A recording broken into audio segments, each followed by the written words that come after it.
Um ministro do STF acaba de tomar uma decisão que pode voltar contra ele de forma devastadora. Um pedido que parecia burocrático levantou suspeitas ainda maiores. Afinal, até onde vai a imparcialidade quando o alvo é um ex-assessor que revelou bastidores constrangedores?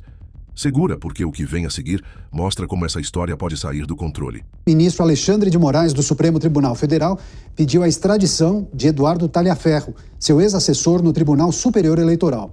Talhaferro está na Itália e foi denunciado pela Procuradoria-Geral da República pelos crimes de violação do sigilo funcional, coerção no curso do processo, obstrução de investigação de organização criminosa e tentativa de abolição violenta do Estado Democrático de Direito.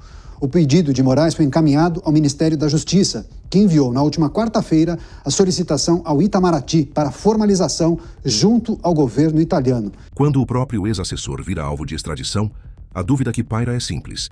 Estamos diante de justiça ou de autoproteção?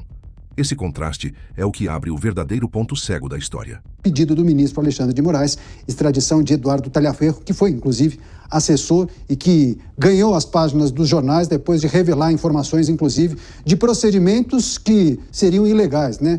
Relatórios, informações que baseassem, inclusive, determinações do Tribunal Superior Eleitoral em relação a Jair Bolsonaro. O que nós precisamos trazer e concluir a partir dessa determinação do ministro Moraes, hein, Diego? Caniato, eu quero até fazer um link em relação à declaração desse caso do ex-assessor Alexandre de Moraes com a declaração do prefeito Ricardo Nunes de que deseja que o presidente Jair Bolsonaro tenha um julgamento imparcial. É muito complicado a gente falar em imparcialidade quando a parcialidade ela já é comprometida, ela já se mostra presente no início de alguns julgamentos.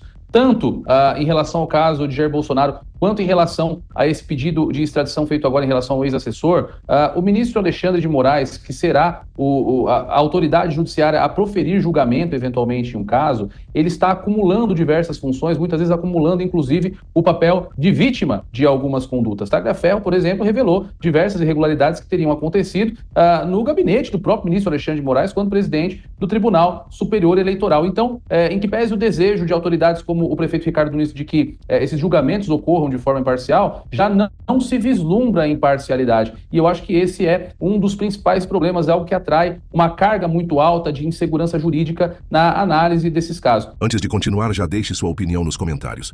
Aqui está o ponto cego. Como acreditar em imparcialidade quando quem julga é também quem acusa e quem se diz vítima? Isso coloca a balança da justiça em xeque, e o custo disso vai muito além de um processo isolado. Pois é, inclusive, né, esse episódio ficou conhecido como vaza-toga, né? Os vazamentos de mensagens dos magistrados em uma clara alusão, uma menção à Vaza Jato. Mas, Diego, eu me lembro que a Folha de São Paulo fez uma ampla reportagem trazendo, inclusive, as informações que teriam sido compartilhadas ou enviadas pelo Talhaferro ao jornal, ou que o jornal conseguiu por intermédio do Talhaferro.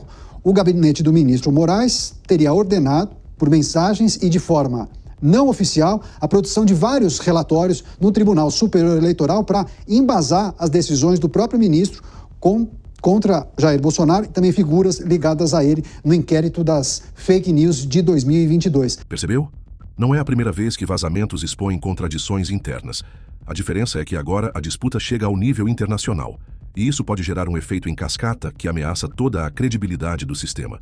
Esse é o grande problema, Caniato. O grande problema é que o Supremo Tribunal Federal, o Tribunal Superior Eleitoral, por serem cortes finais, por serem instâncias finais, o Tribunal Superior Eleitoral, no caso da Justiça Eleitoral, e o Supremo Tribunal Federal, no caso de todo o Judiciário brasileiro, é aquele que disse que tem a possibilidade de errar por último. É quem dá a palavra final, é quem faz o julgamento em última e em definitiva instância. E essa é também uma crítica em relação às pessoas que são julgadas, por exemplo, em relação ao 8 de janeiro. A quem essas pessoas podem recorrer para ter garantido, para que a ela seja garantido o princípio do duplo grau de jurisdição, por exemplo, também consagrado na nossa Constituição, para que tenham um direito de revisão de suas decisões. Quando um ministro de uma Suprema Corte comete um erro, ou pior nesse caso, comete um ilícito, quando transcende suas competências, quando acumula o papel de julgador, de vítima, de investigador, de condutor de inquérito, quando essas ilegalidades ocorrem na Suprema Corte, é muito difícil que isso seja corrigido. Esse é o principal fundamento pelo qual eu, por exemplo, sou favorável à anistia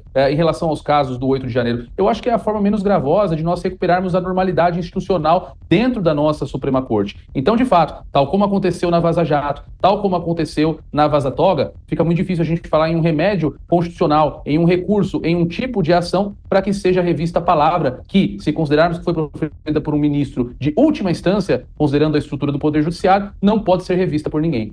Aqui está o dilema central. Quem corrige o Supremo quando os erros vêm de dentro? É o paradoxo da última instância, poder máximo sem contrapeso direto. E se isso continuar sem resposta, a sensação de injustiça vai se espalhar ainda mais. A extradição pode até parecer um caso pontual, mas é um sintoma de algo muito maior. Um sistema que já não encontra freios internos. E tem um detalhe sobre como esse pedido foi articulado que abre um novo cenário ainda mais preocupante. Esse detalhe eu vou trazer no próximo vídeo. E aí, você acha que esse pedido é justiça ou retaliação? Deixe a sua opinião nos comentários. Inscreva-se para não perder os próximos capítulos.